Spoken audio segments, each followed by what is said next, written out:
દરેક પ્રદેશની એક આગવી લાક્ષણિકતા હોય છે અને એ આગવી લાક્ષણિકતા આર્થિક રીતે પણ સમાજને સમૃદ્ધ બનાવે છે. ગુજરાત એના લોકમેળા માટે ખૂબ જ જાણીતું છે. ખાસ કરીને અમુક તહેવારોમાં લોકમેળાનું વિશેષ મહત્વ હોય છે.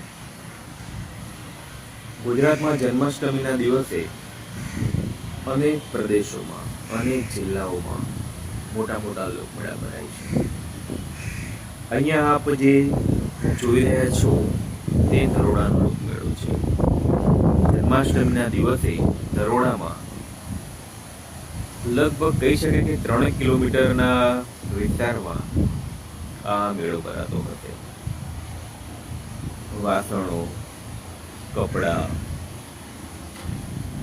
રમકડા, ચગડોળ, આઈસ્ક્રીમ, ફળ ફળાદી, ચેવડો અને એવું કહેવાય કે આ તમામ વસ્તુઓ લેવા માટે નરોડાના ગ્રામ્યજનો તો નહીં પરંતુ આજુબાજુના કેટલાય ગામડાઓમાંથી લોકો આવતા હોય છે. સવારે 8 વાગ્યાથી શરૂ થતો આ મેળો રાતના 8-9 વાગ્યા સુધી હોય છે અને આ એક લોકમેળાના કારણે ઘણી જ આવક આ નાના નાના વેપારીઓને થતી હોય છે કે જેના કારણે તેઓ વર્ષનો એક સારો એવો આવકનો હિસ્સો આ મેળાના કારણે મેળવી લેતા હોય છે.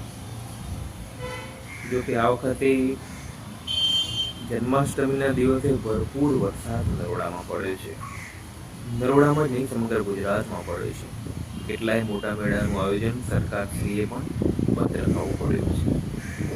એટલે નરોડાના મેળામાં બહુ ઓછી ભીડ જોવા મળે. જે આજુબાજુના લોકો અહીંયા ખરીદી માટે આવતા હતા તે વરસાદના કારણે આવી શક્યા નથી.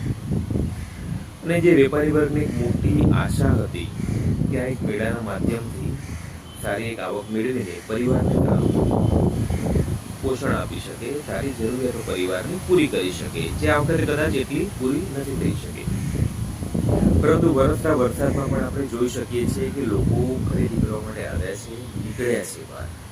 વરસાદમાં પણ લાગેલી જ છે અને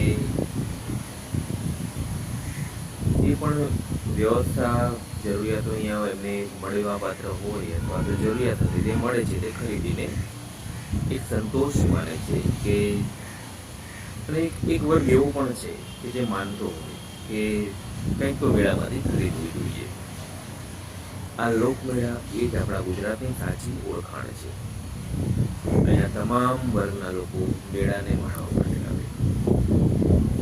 આધુનિક યુગમાં પણ આ એક લોકમેળાના કારણે એક આપણી સાંસ્કૃતિક પરંપરા હતી એ જીવંત રહી શકે છે. એક અનેરું મહત્વ આ મેળાઓનું છે.